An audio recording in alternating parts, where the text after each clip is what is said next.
안녕하세요, 똥물리의 에디입니다. 2026년 상반기 가장 핫했던 노트북을 꼽으라고 하면 단연 맥북 네오일 겁니다. 작은 화면에 포트도 적고 기능도 많이 빠졌지만 고성능 칩과 비교적 저렴한 가격으로 라이트한 사용자들에게 많은 어필을 했죠. 그럼 이 시장을 꽉 잡고 있던 윈도우 진영 가만히 있을 리가 없죠. 그 중에서 시장 점유율 1위 레노버가 던진 카드가 바로 이겁니다. 2016 아이디어 패드 슬림 3 15i PH11. 마치 우리도 준비가 됐다 라는 추사표를 던진 건데요. 과연 이 노트북 실제로도 괜찮을지 성능부터 디스플레이 오늘 모두 하나씩 직접 확인해 보겠습니다. 디자인은 레노버 특유의 영노치 패밀리 룩을 유지하고 있습니다. 컬러감은 살짝 어두운 톤에 재질은 알루미늄 케이스를 사용했어요. 등급이 높지 않음에도 알루미늄 재질을 사용했다는 걸 생각해보면 조금 의외인 부분이긴 합니다. 포트는 왼쪽에 USB 3.2 Gen 1 타입 A 포트를 비롯해 HDMI, USB 3.2 Gen 1 타입 C 오디오 잭이 구성되어 있고 반대쪽에는 전원 버튼, SD 카드 슬롯, USB 3.2 Gen 1 타입 A 포트가 위치했습니다. 의외인 점은 요즘 점점 빠지고 있는 SD 카드 슬롯이나 HDMI 포트가 그대로 들어가 있다는 거죠. 직장인분들은 특히나 공감하실 텐데 요즘 비즈니스용 노트북들 경량하니 뭐니 해서 온갖 걸 다 빼고 있거든요. 레노버가 이거 하나만큼은 기가 막히게 잘해.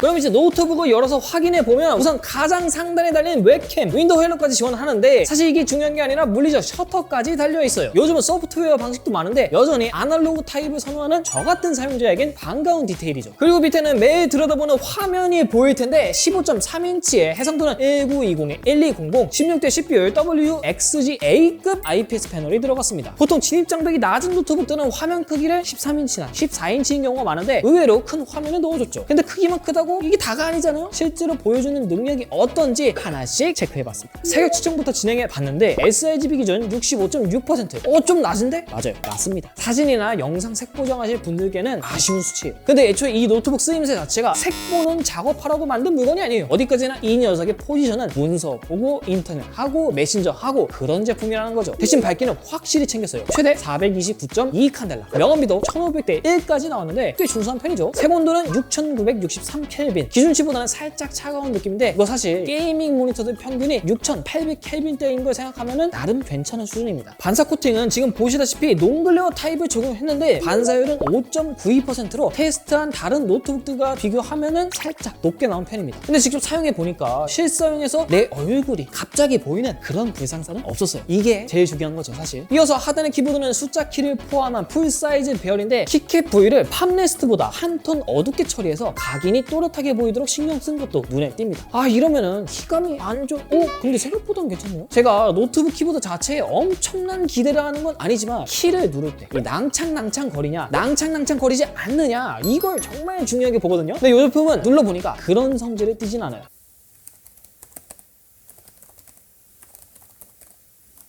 물론 쫀득하다, 서걱거린다 이런 특별한 매력을 가진 키감은 아니지만 무난하면서도 안정감까지 갖추고 있네요. 하지만 타이핑을 강하게 누르는 타입이라면 살짝 상판이 불안정하다 그렇게 느낄 수도 있을 것 같아요. 이어서 터치패드는 화면 중앙이 아니라 왼쪽으로 쏠려서 배치되어 있습니다. 숫자키를 제외한 키 기준으로는 가운데상 위치하기 때문에 손목 위치상 훨씬 자연스럽다는 장점을 가지고 있죠. 정리하면 화려한 디자인이나 매력 포인트보다는 필요한 건 제대로 챙긴 실속형 구성이에요. 포트 하나 아쉬워서 어댑터를 챙겨 다녀야 하는 요즘 노트북들과는 결이 다른 접근이죠. 그럼 실제 성능에서도 실속을 챙겼을지 이어서 확인해 보도록 하겠습니다. 먼저 스펙부터 살펴보면 인텔 코어 울트라 5 322 모델이 들어갔고 램 16기가, 저장 공간 512기가 구성입니다. 여러분도 아시겠지만 포지션상 게이밍 노트북은 아니고 직장인들처럼 가벼운 작업을 위한 제품이죠. 먼저 시네매치 R23으로 순수 연산 성능부터 확인해 봤습니다. 최고 성능 모드 기준 싱글코어 1844점, 멀티코어 7721점이 나왔는데요. 데스크탑용 CPU랑 비교하면 멀티코어는 절반 수준입니다. 이게 당연한 게 데스크탑 CPU가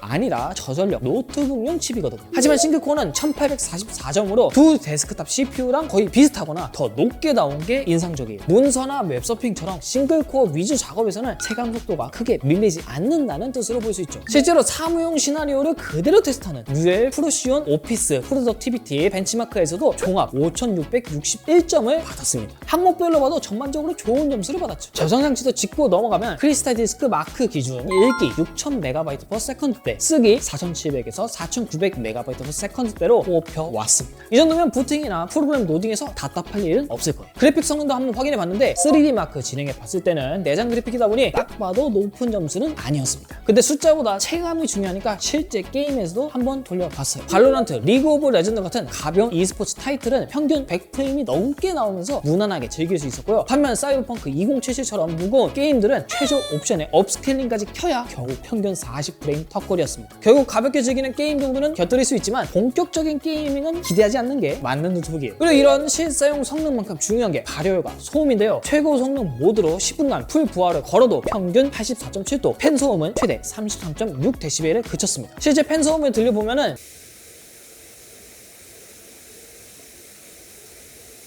팬 특성상 고음을 찢는 성향은 거의 없었기 때문에 사무실이나 카페에서 옆 사람 신경 쓰일 정도는 아니라는 거죠. 배터리는 실사용 기준 5시간 51분 동안 97%를 소모했습니다. 하루 종일 들고 다니기에는 살짝 아쉬울 수는 있겠지만 반나절 외근이나 미팅 정도는 충전기 없이도 충분히 버틸 수 있는 그런 수준입니다. 정리하자면 무거운 렌더링이나 게임 쪽은 확실히 한계가 있었지만 문서 작업, 인터넷, 그리고 저장했을 속도 같은 일상적인 실사용 영역에서는 딱히 아쉬울 게 없는 성능이었습니다. 여기까지가 실속형이라는 콘셉트에 걸맞은 결과였던 셈이죠. 그렇다면 단점은 없었을까요? 제가 생각해봤을 때 한 가지 정도 있었어요. 포지션상 라이트한 사용자를 타겟으로 잡다 보니 높은 기준점에서 바라보는 거는 사실 말이 안 되지만 메모리 확장성 이 부분이 조금 부족하다 느껴졌어요. 분해해서 살펴보면 SSD 추가 확장수로 너무 좋아요. 이 사이면 어때? 일단 들어간 것부터가 땡큐 베리 마치야. 반면에 램은 교체할 수는 있었지만 추가할 수는 없었어요. 물론 요즘 메모리 가격이 미쳐 돌아가고 있지만 중고로도 메모리 구할 수 있는 거고 알리에서도 가끔 할인하니까